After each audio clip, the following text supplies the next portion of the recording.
We're starting in letter 20, Roman numerals XX. And now, last week, Screwtape sort of had a bit of a, kind of went down a different path and was talking about some more theological issues related to God's grace, and what God's real motives could be and all of that, which is sort of a fun question. But now he really returns to that topic of sexual temptation, trying to look at this man, the patient, and ways that he can tempt him. And so he begins his letter. He says, "My dear Wormwood, I note with great displeasure that the enemy has, for the time being, put a forcible end to your direct attacks on the patient's chastity." All right, so Wormwood has been trying to lead this man into sexual vice, and now Screwtape is complaining that God has put an end to that.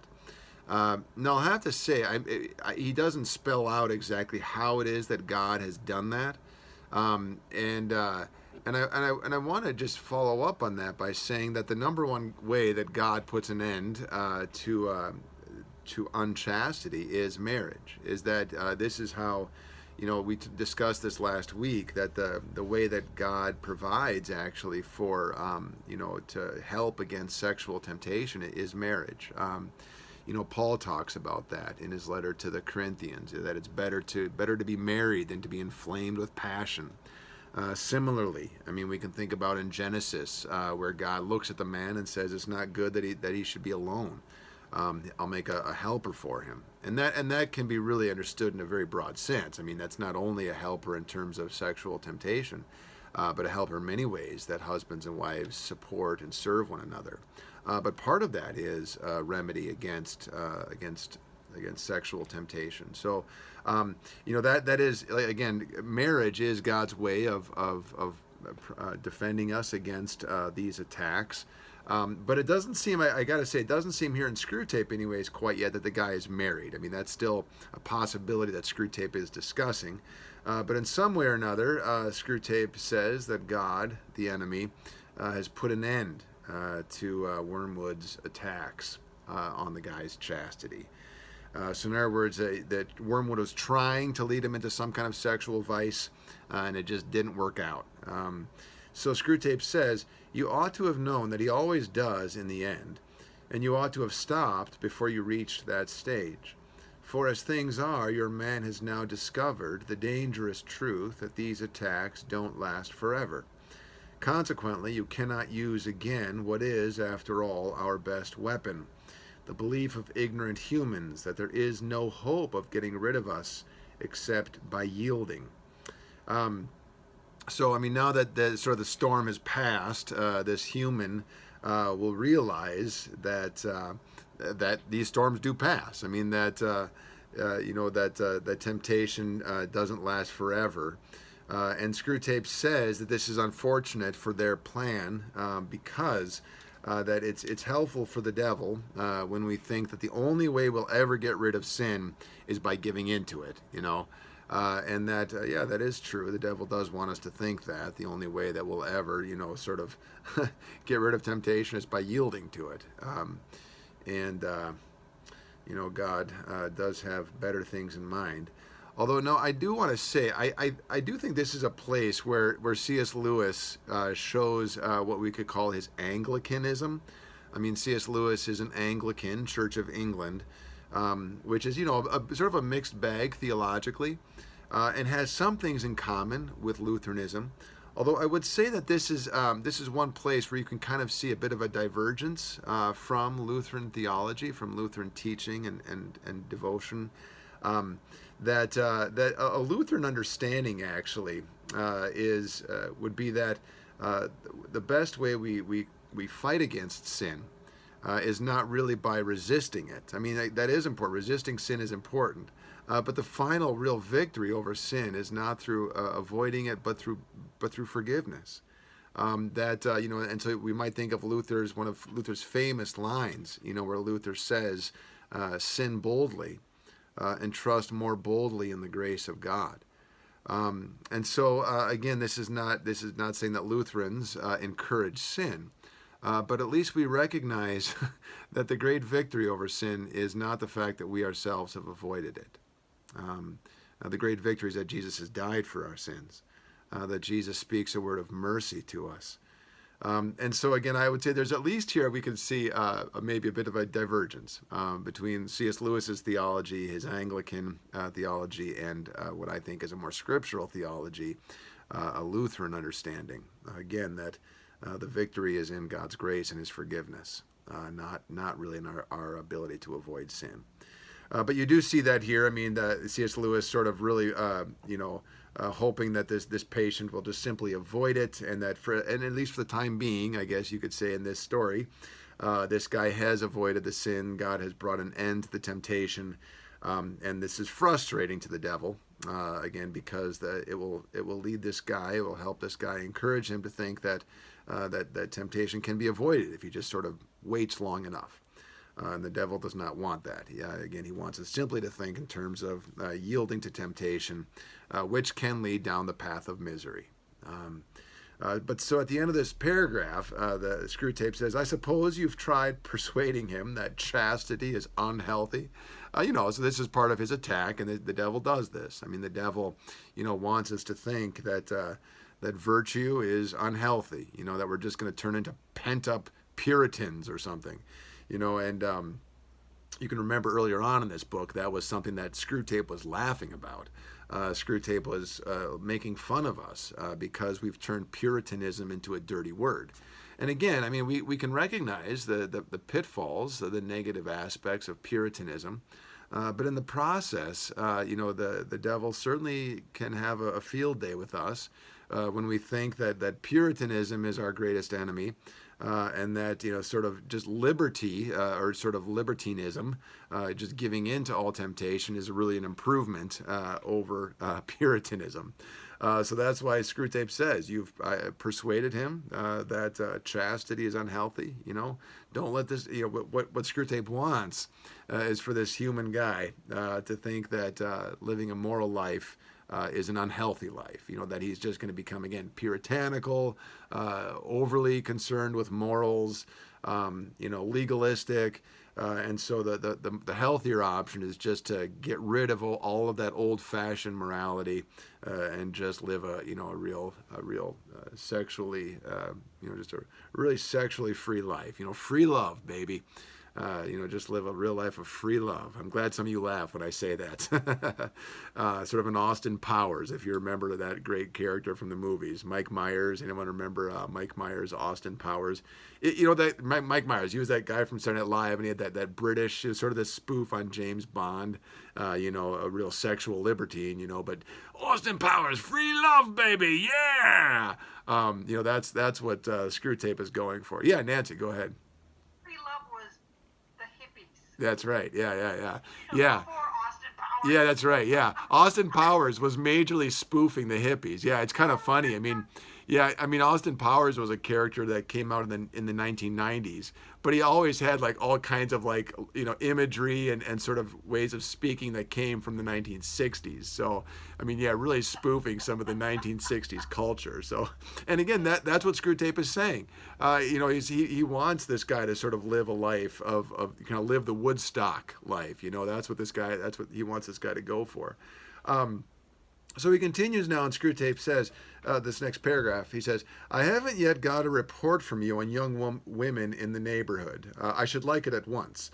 For if we can't use his sexuality to make him unchaste, we must try to use it for the promotion of a desirable marriage. And this is one of the beauties of the Screwtape Letters is sort of the bureaucracy of hell, right?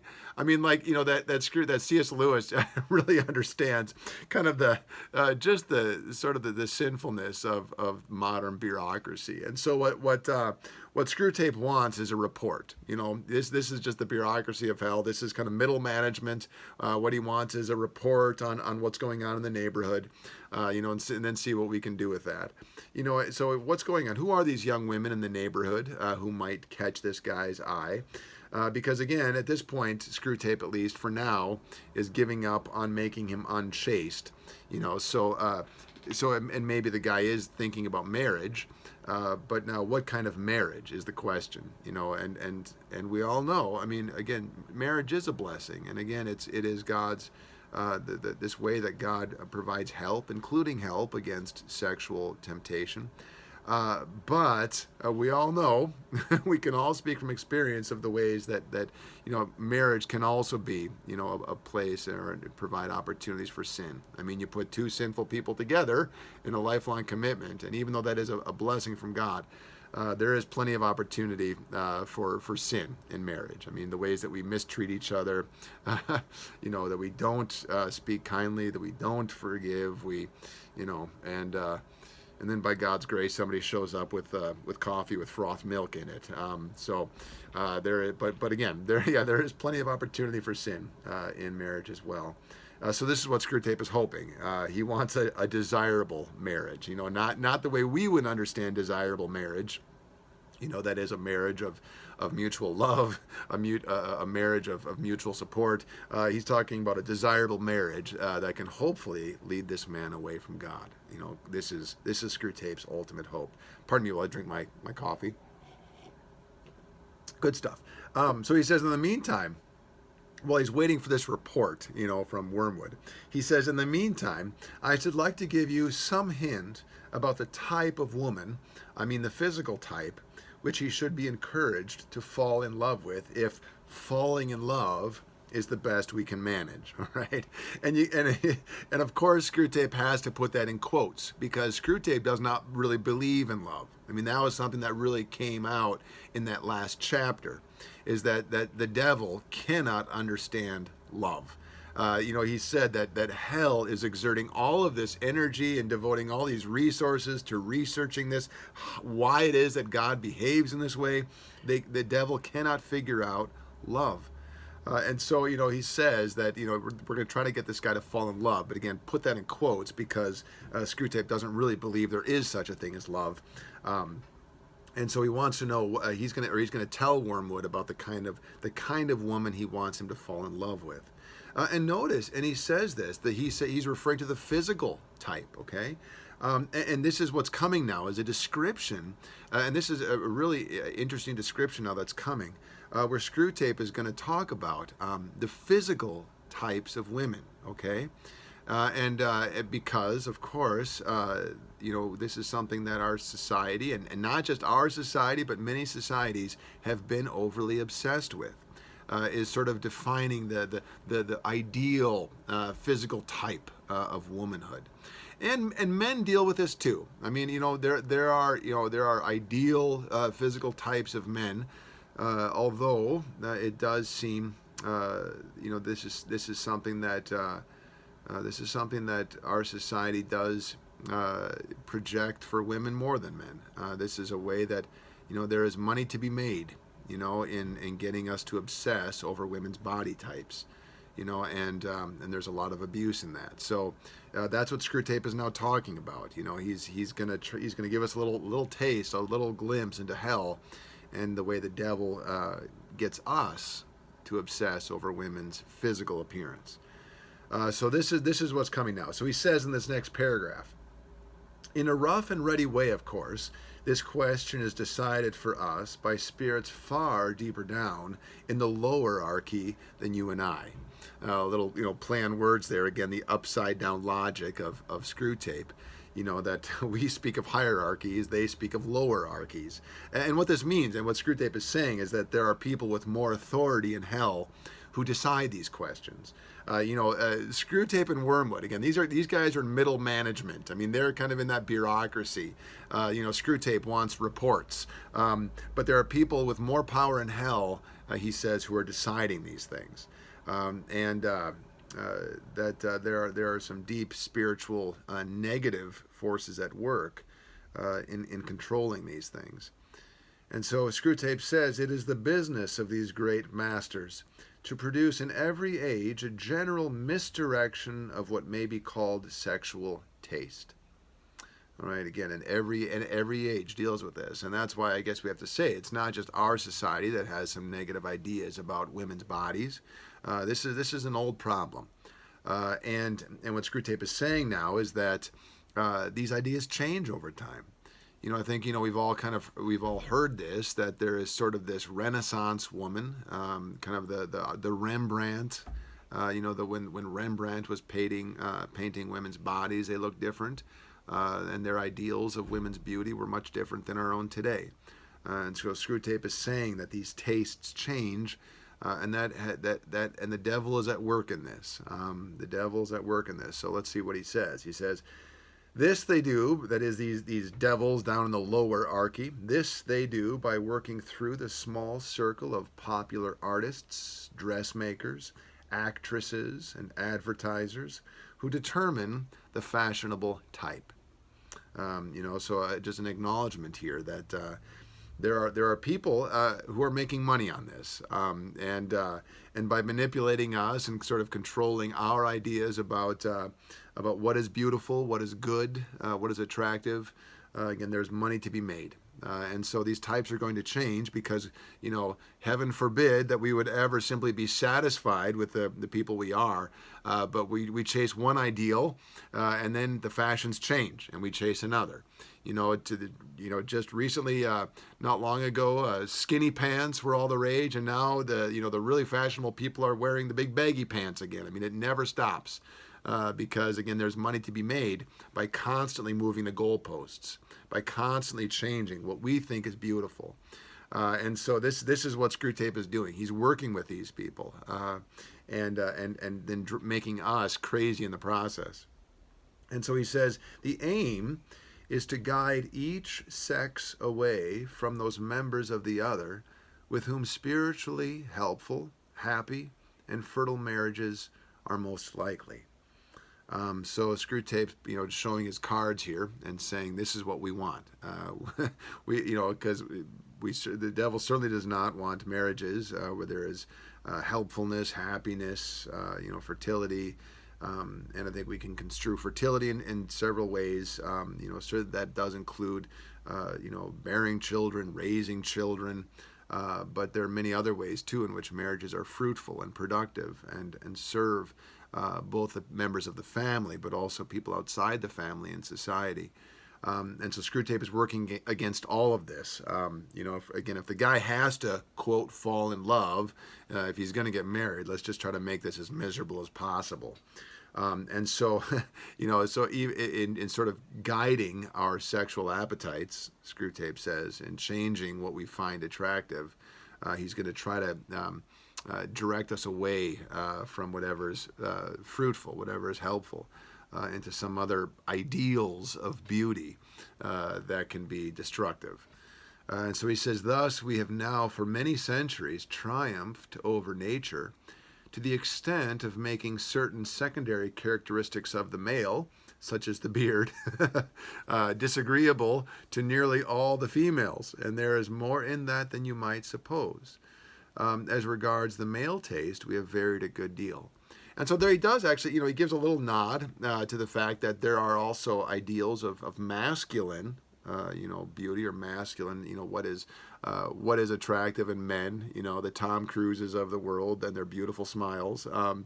And he makes a little point here, that right now, that maybe what is attractive about men has changed as well, and that what is attractive about men isn't necessarily masculine.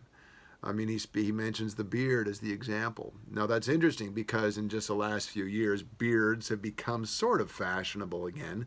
I mean, and again, these things change all the time, skinny jeans one day and then baggy jeans the next day. And the same with men's facial hair. I myself have dabbled in the facial hair in recent years. But it's funny, you do actually see this even among, I think especially of like some of the professional athletes. Some of these guys really have bushy beards these days. I mean, you see it on the NBA where you don't expect to see it, or you see it, kind of in the Major League Baseball, or, and I guess you always expect it of the NFL, those big brawny linemen, they look like lumberjacks. But again, even some of those NBA stars now seem to be favoring beards, and so these things come and go. But Screwtape's point, the central point, is that what he's doing here, what Screwtape is doing, is trying to move our appetites, you might say, or our sexual tastes, is the way he puts it, away from what is natural. That is, a beard is a natural thing. A beard, if a man doesn't shave, a beard grows, and that's a masculine thing. And what Screwtape is doing here, and we'll see this as well in his descriptions of women as well, is to move away from what's natural to what is unnatural. Because what is natural, this goes back to how Jesus describes marriage. When the Pharisees asked him in Matthew's gospel about divorce, is it lawful? The Pharisees said, Moses told us it was okay to divorce our wives. What do you say, Jesus? And remember Jesus' response. He says, that was because of your hardness of heart that God allowed divorce. But he says, from the beginning, this was not the way it was. And he says, from the beginning, God made them male and female. And so Jesus directs us back to Genesis and the ways that God made us from the beginning. Where there is this people talk about a complementary nature of the two sexes, man and women. And it is true that in our modern day, those things are sort of being erased, or people are running away from these things.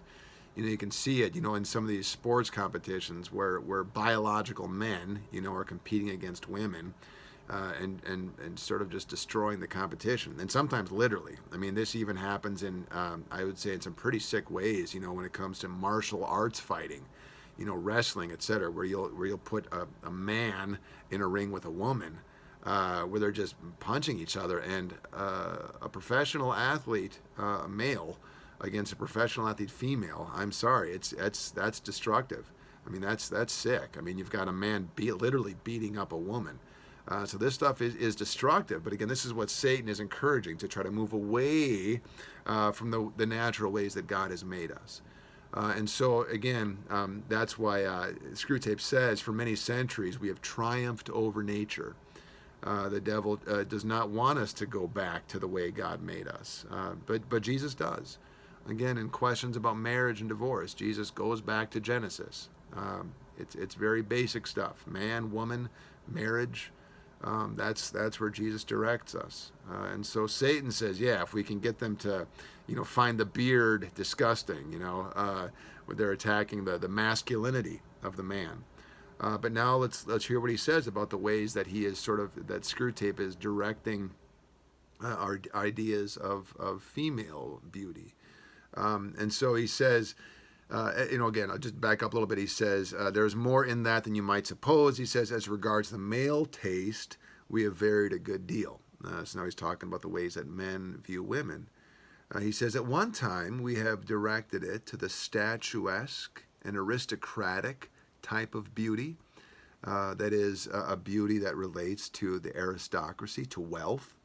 And so now we might think about those paintings of Rembrandt, where you have voluptuous, curvy women, women who are well-fed.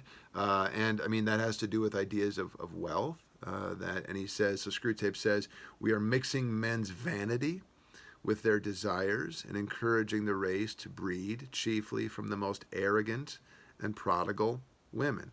So again, encouraging an idea of beauty that's related to wealth, because this sort of it satisfies a man's vanity to think he is a wealthy woman. But then he says, at another time, we have selected an exaggeratedly feminine type, faint and languishing, so that folly and cowardice and all the general falseness and littleness of mind which go with them shall be at a premium. Now I am talking to a bunch of women in this Bible study who do not find that idea of beauty very attractive. I'm not talking to a group of women right now who think that it is best to be faint, languishing, full of folly and cowardice, right? I'm talking to a bunch of intelligent, strong women, capable women.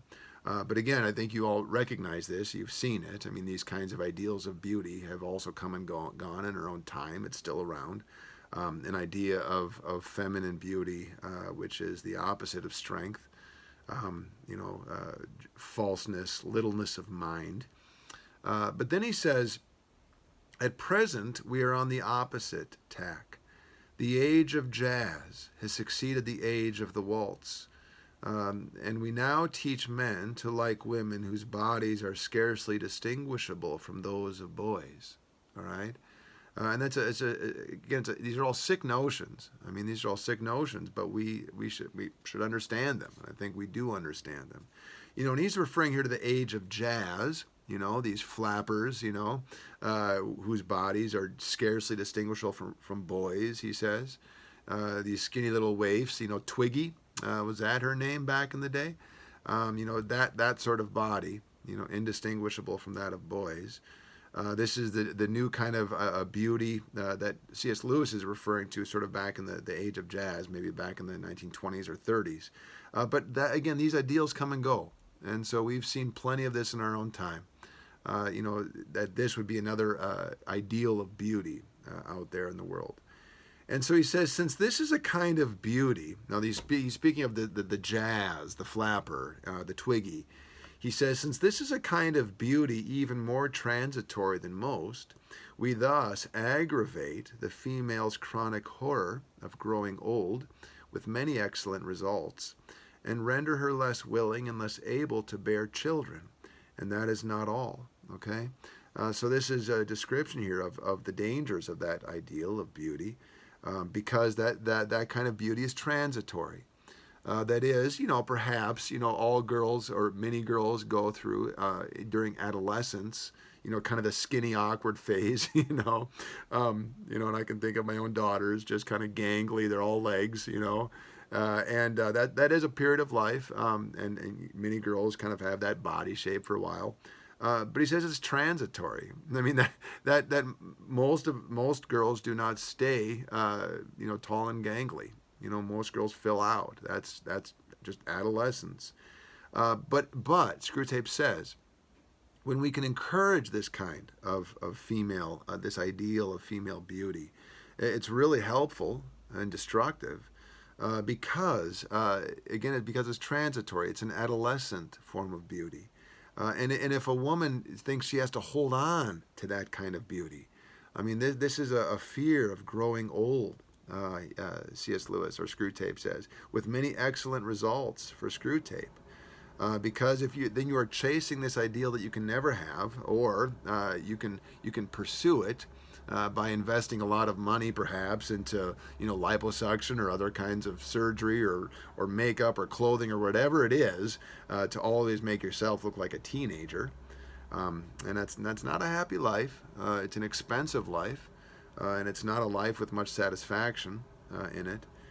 And I mean, he also even says, and that if you're going to pursue that kind of ideal, punishing your body like that, starving yourself, you will become in the end less willing or able to bear children. I mean, that you are working against your body. There's a hatred of one's own body in this, which is not healthy, which does not make it easier to bear children. And he says, and that is not all. We have engineered, Screwtape says, we have engineered a great increase in the license which society allows to the representation of the apparent nude, not the real nude, in art, and its exhibition on the stage or the bathing beach. It is all a fake, of course, okay? And this is why he says the apparent nude, not the real nude.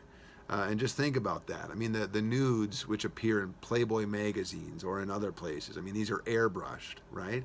I mean, there's a lot of money and technology that's invested in making the pictures that appear in catalogs, whether it's in catalogs, fashion catalogs that are intended for a female audience, or the Playboy, the pornography intended for a male audience.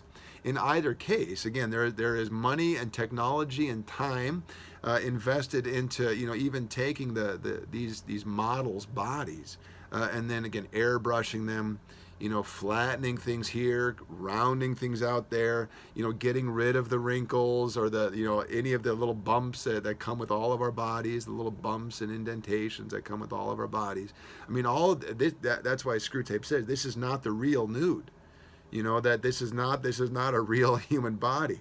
But what Screwtape says is that we have now this greater license to show this. Again, not to show the real nude, but to show these airbrushed versions of nudity. That we have less inhibitions now. We have more license. We're okay now with putting scantily clad bodies up on billboards, commercials, televisions, Top Gun. I mean, it's all over the place. These things are all over the place. So he says it is all a fake, of course. The figures in the popular art are falsely drawn. The real women in bathing suits or tights are actually pinched in and propped up to make them appear firmer and more slender and more boyish than nature allows a full-grown woman to be. This is so interesting. I mean, when C.S. Lewis is writing this, I think we've all seen old magazines from the 1930s and 40s. At times, I mean, photography was around by then, but many of the old advertisements, they would use drawings. I mean, drawings of models instead of photography. And so he speaks about, here Screwtape speaks about. The figures in popular art are falsely drawn, So he's speaking about these artists doing the same thing that we're doing with technology today. An artist back then maybe wasn't using airbrushes, but just drawing these people in a way to make them fit a certain ideal. Now we just do it with computers. But whether it's with pencils and erasers or with computers, it's the same thing. These are not real nudes. These are, people who are not what, they are more slender or firmer or more boyish, whatever it is. They're more something than what nature allows a real human being to be. Yet at the same time, the modern world has taught us to believe that it is being frank and healthy and getting back to nature. By having all this license, by putting these pictures on billboards, movies, everywhere. This is a healthy understanding of sex. We're not confined by these old puritanical ideas. This is frank, this is healthy, this is authentic by putting these bodies all over the place for us to look at. As a result, we are more and more directing the desires of men to something which does not exist, making the role of the I in sexuality more and more important, and at the same time making its demands more and more impossible. What follows you can easily forecast. Okay, isn't the devil doing a wonderful thing here? Again, directing us to something that doesn't exist. With greater and greater demands for it, just leading to greater dissatisfaction, greater and greater, just abuse of one's own body, all kinds of misery. So Screwtape continues and says that is the general strategy of the moment, and Satan is endlessly inventive, creative.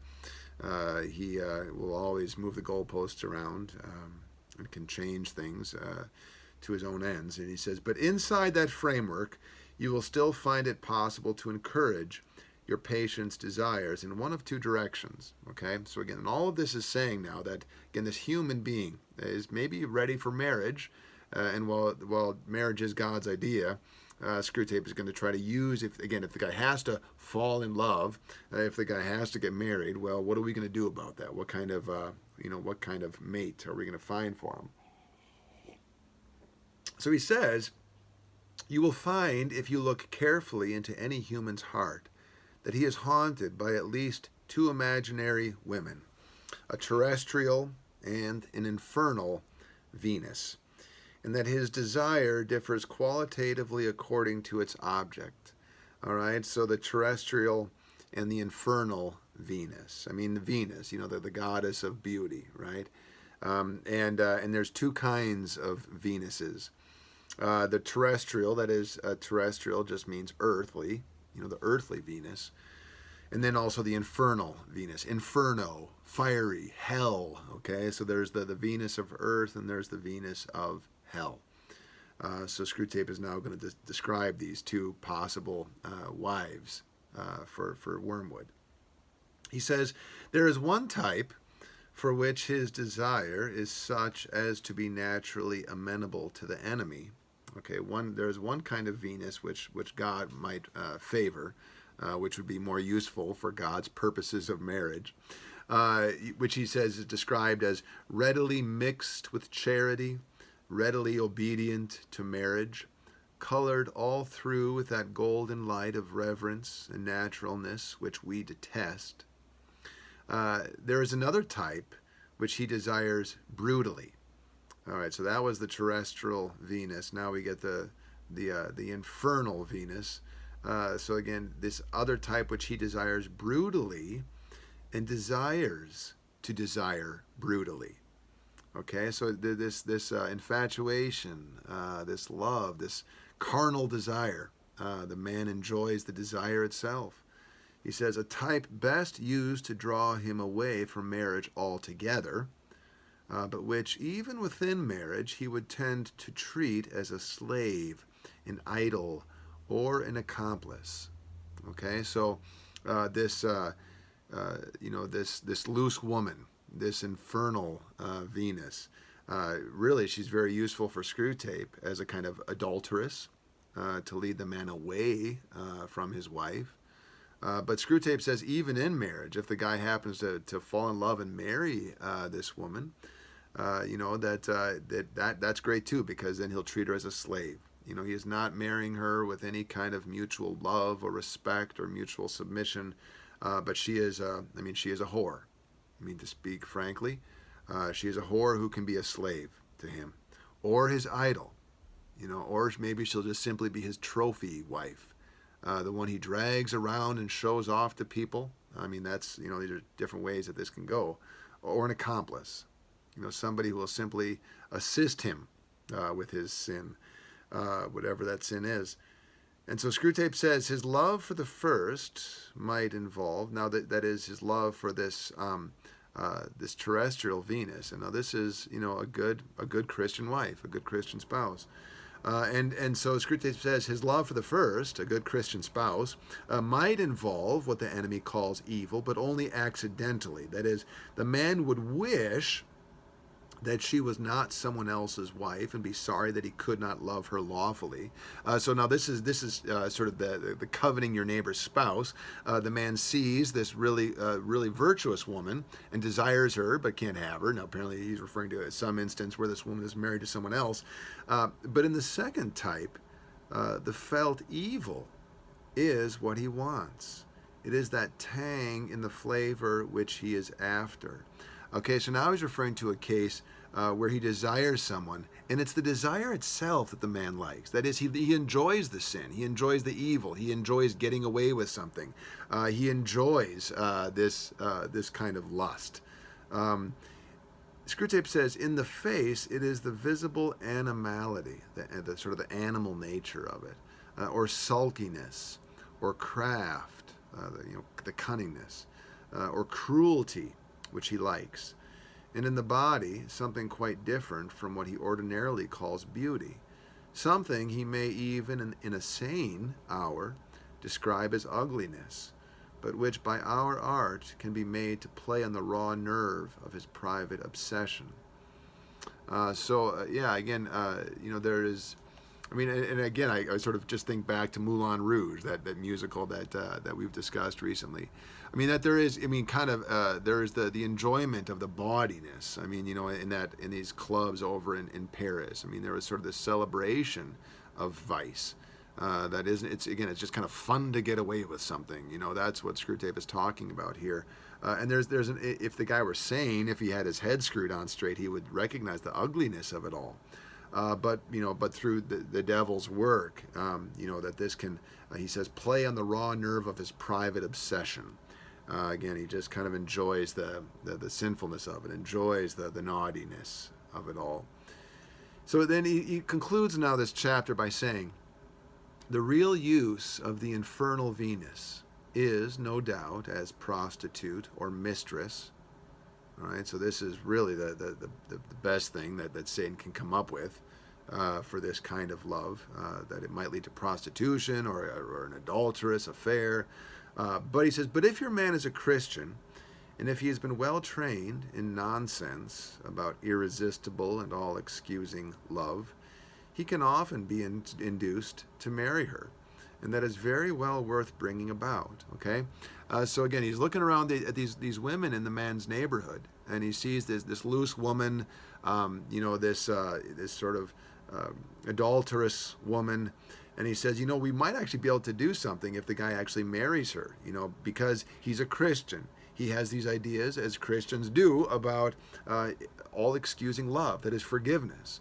So the man may actually end up in a very bad marriage to a woman, to an adulterous woman, because he is thinking about the ways that Christians are supposed to love and forgive. And so then Screwtape says he's got some more raw material to work with.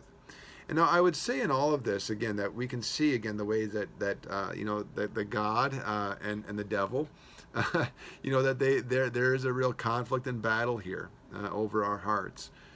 Because God does believe in forgiveness. It's what God not only believes in, it's what he does. And so he says to that woman caught, Jesus says to the woman caught in adultery, I do not condemn you, go and sin no more. But what Screwtape is saying is that now he can sort of encourage the man to pursue this kind of adulterous woman. And again, there is some raw material there for him to work with.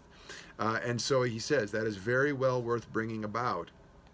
You will have failed as regards fornication and solitary vice, but there are other and more indirect methods of using a man's sexuality to his undoing.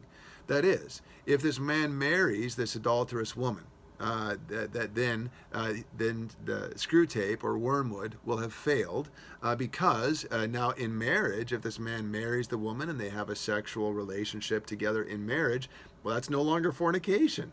I mean, this is where God has intended sexual behavior, is in marriage. And so then Screwtape says if these two get married, that is a failure on the devil's part, or solitary vice. I mean, there are all kinds of vices that come from just being too alone. And so Screwtape says that's a failure. If the man marries this adulterous woman, well, they have lost the battle. But Screwtape says, but there's still a war to be won. And so he says, again, there are other more indirect methods of using a man's sexuality to his undoing. And Screwtape says, and by the way, they are not only efficient but delightful. The unhappiness produced is of a very lasting and exquisite kind. Your affectionate Uncle Screwtape.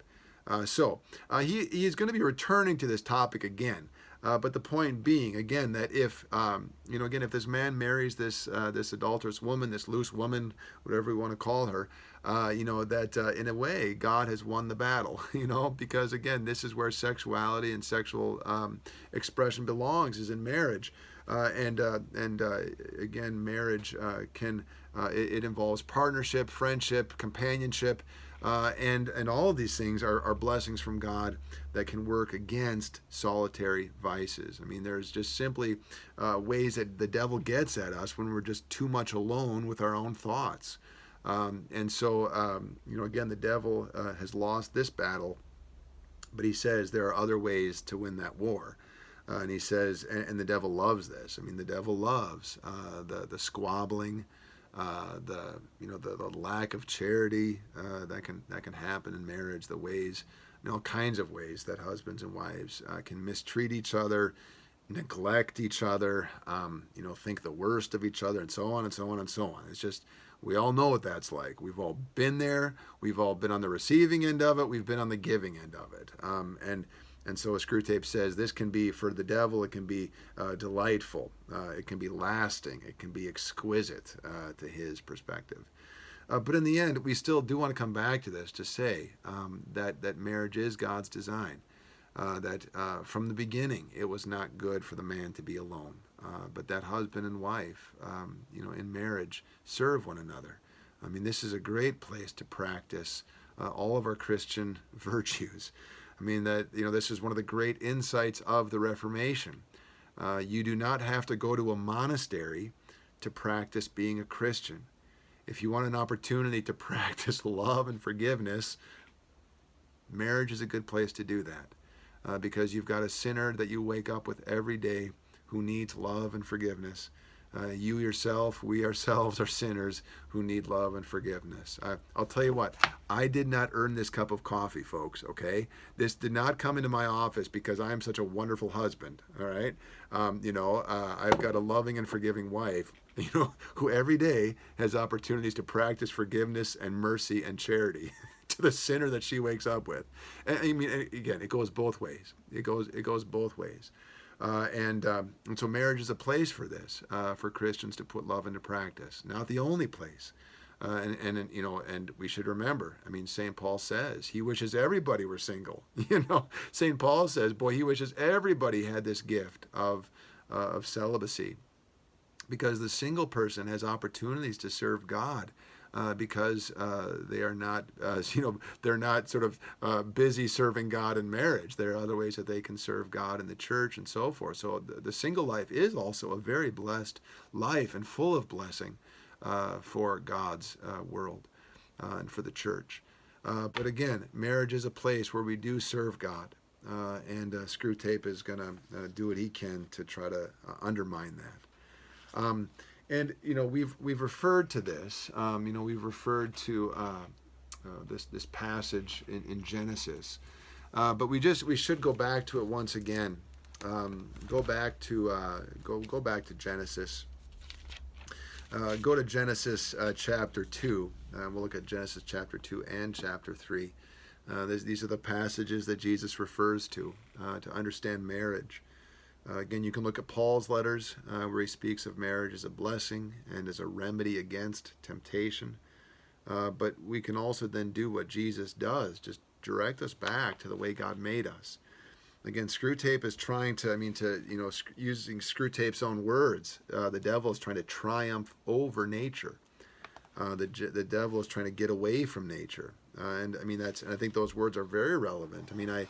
It's been one of the sort of the headlines of recent years.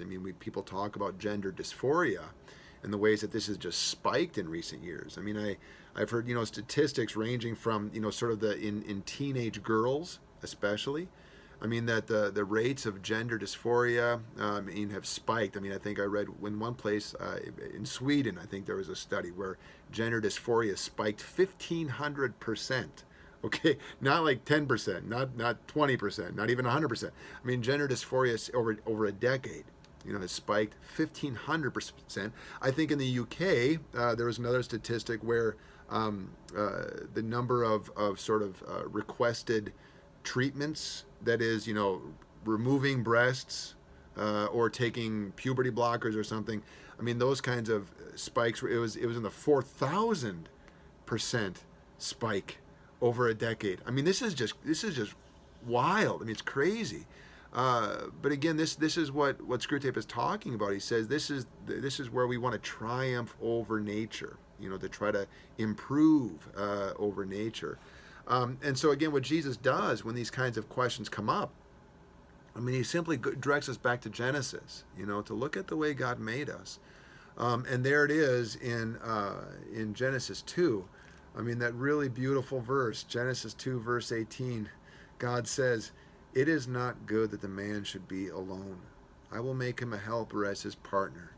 And again, this can be understood in a very broad way. What does that mean? Not good. Well, how much time you got? I could tell you all the ways that it's not good for me to be alone. That all of us, we need companionship. We need friendship. And that the way that God, solves this, first by marching this parade of animals in front of Adam, all these animals. Is this the one? The elephant. Is that going to solve the guy's loneliness? No. The dog, man's best friend. Nope, not even that. Until finally God, takes a piece of the man, his rib, creates a woman, brings her to Adam, to this man. And those words in verse 23, when the man said, "This at last is bone of my bones and flesh of my flesh." At last, this is the one. And we have to remember now, this all happens before Genesis chapter 3. This all happens before Adam and Eve eat the fruit that they were told not to eat. That is, our need for companionship, the longing that we have, and the longing which God solves through marriage and family, through human community. All of that takes place before sin. This is not that is the desire of a man for a woman, the need to have people with us, our need not to be alone. That's not part of our sinful condition. This is the way God made us.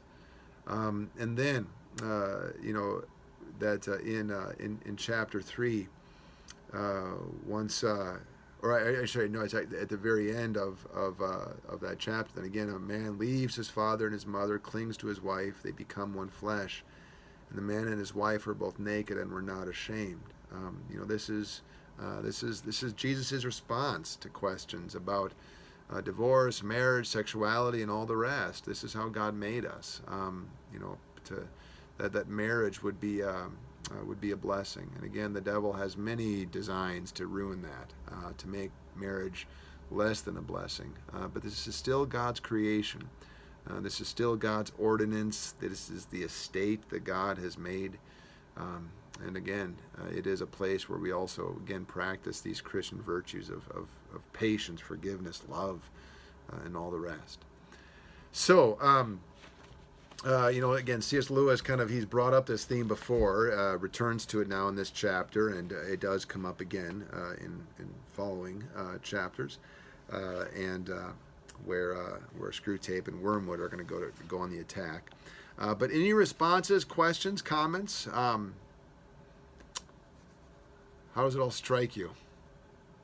Again, marvelous, I think, amazing that, Lewis is writing this, 80 years ago, and yet still so relevant. Just the technology has changed, whether you're drawing pictures in a magazine, in a catalog, or, airbrushing with computers. It's, it's funny because I say the devil's creative. The devil will change the goalpost.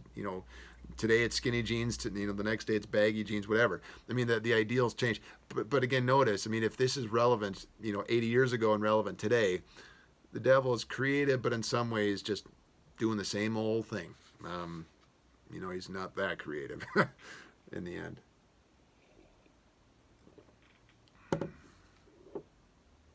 I see a thought forming on your lips there, Pat. I can see you churning this over in your mind.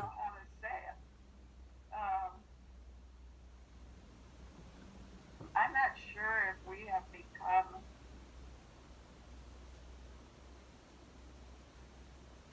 more involved in sexuality, or if it's more on people's minds these days as it was back then. Sure. But it back in Lewis's time. Yeah. But everything has come to such a forefront now. And I'm thinking of the gay issue and all the issues like that. Mm-hmm. Yeah. That are so prevalent now. And I know they were, well, I shouldn't say I know they were, but I'm assuming they were, have always been. Yeah. Have always been. Right. Basically, it says so in the Bible. Right.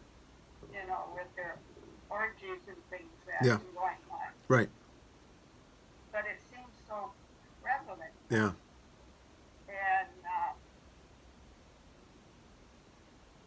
I don't know where I'm going with it. No, it's okay. I've wondered the same thing, because the more things change, the more they stay the same. And, it does. I think a lot of us get this sense that it is so public right now, that there's sort of no standards of decency, what's allowed in just TV commercials or billboards or whatever it is.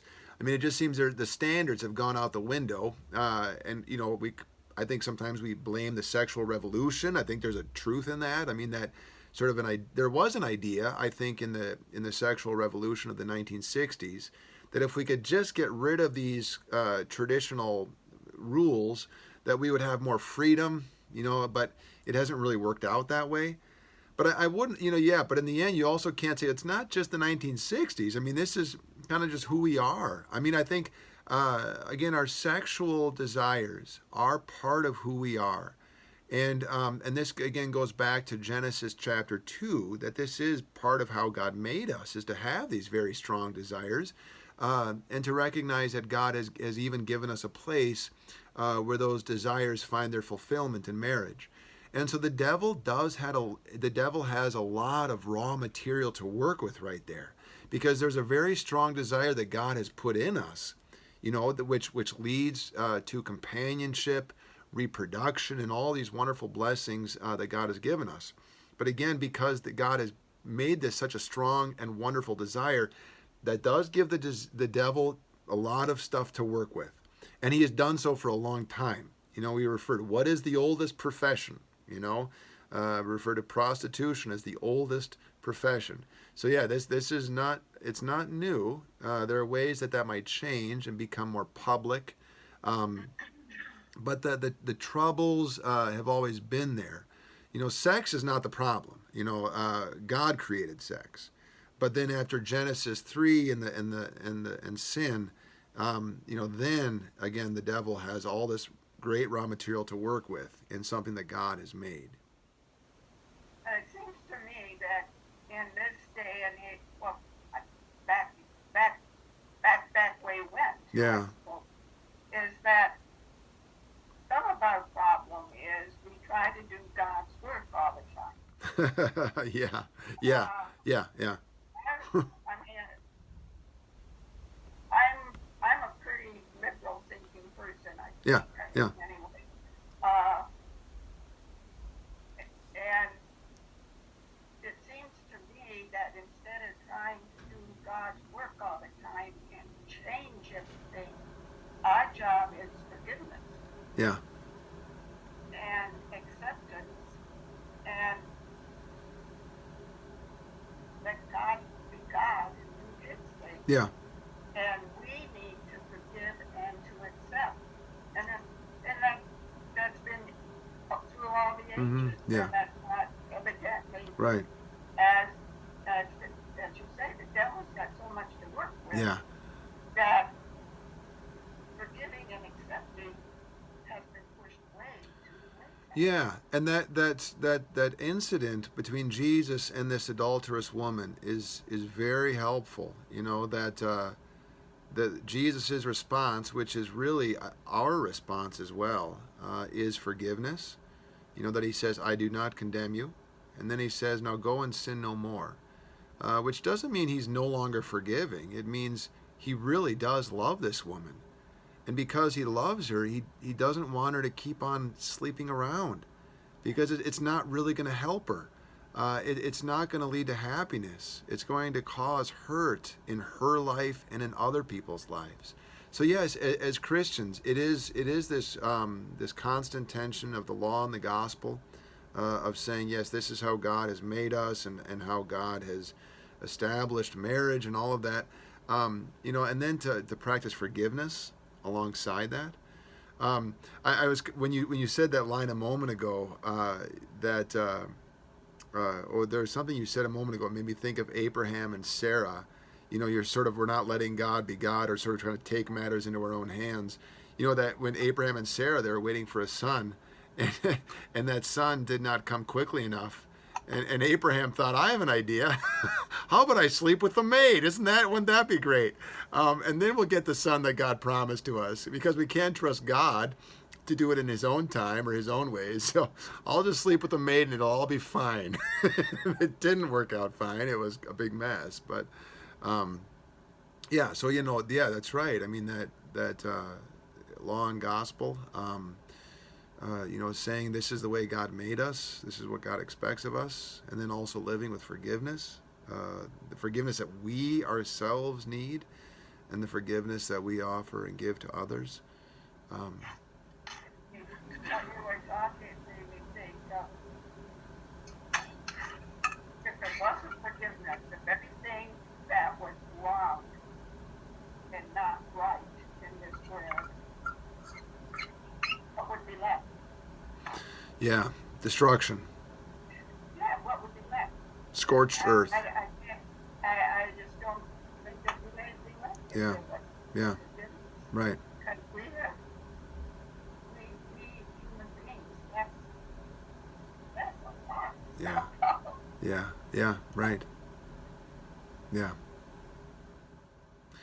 Well, I am going to have us sing now, and we'll be able to return to this topic again.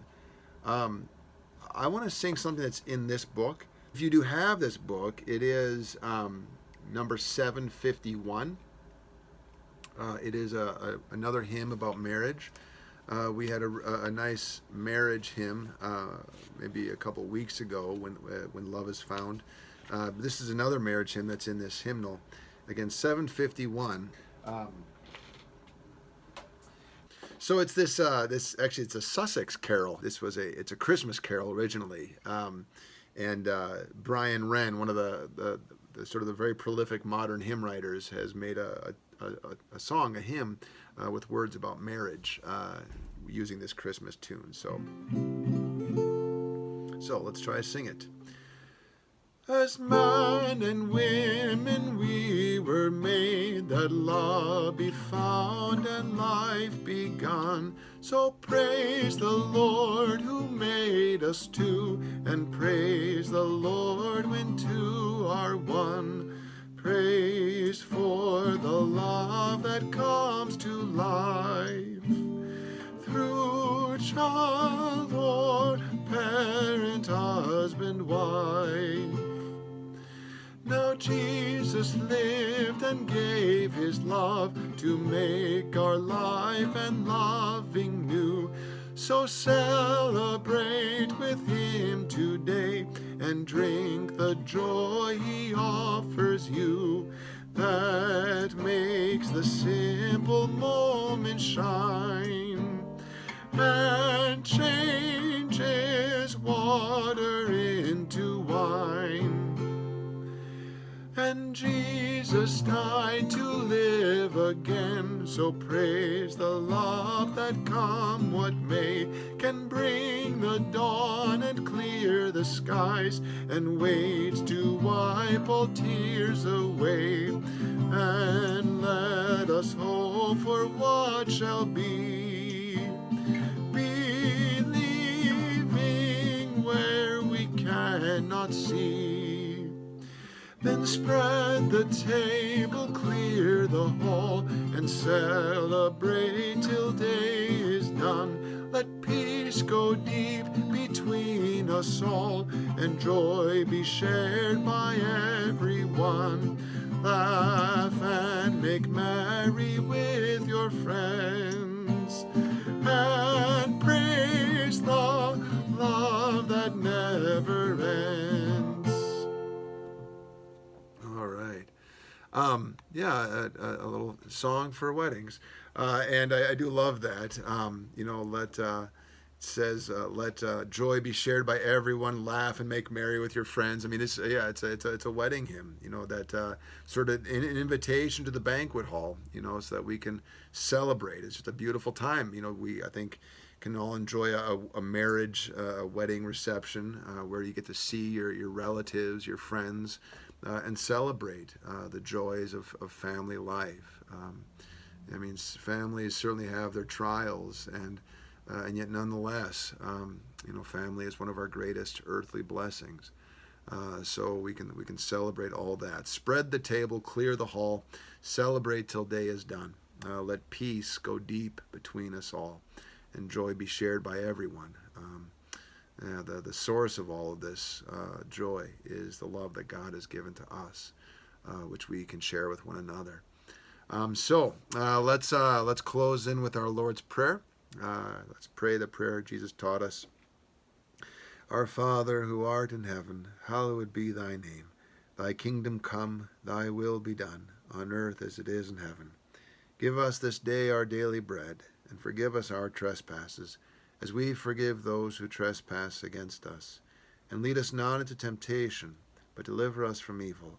For thine is the kingdom, the power, and the glory, forever and ever. Amen. Thank you all. Good to see you, and I hope you survive the heat, and we'll see you next time. Till then, take care.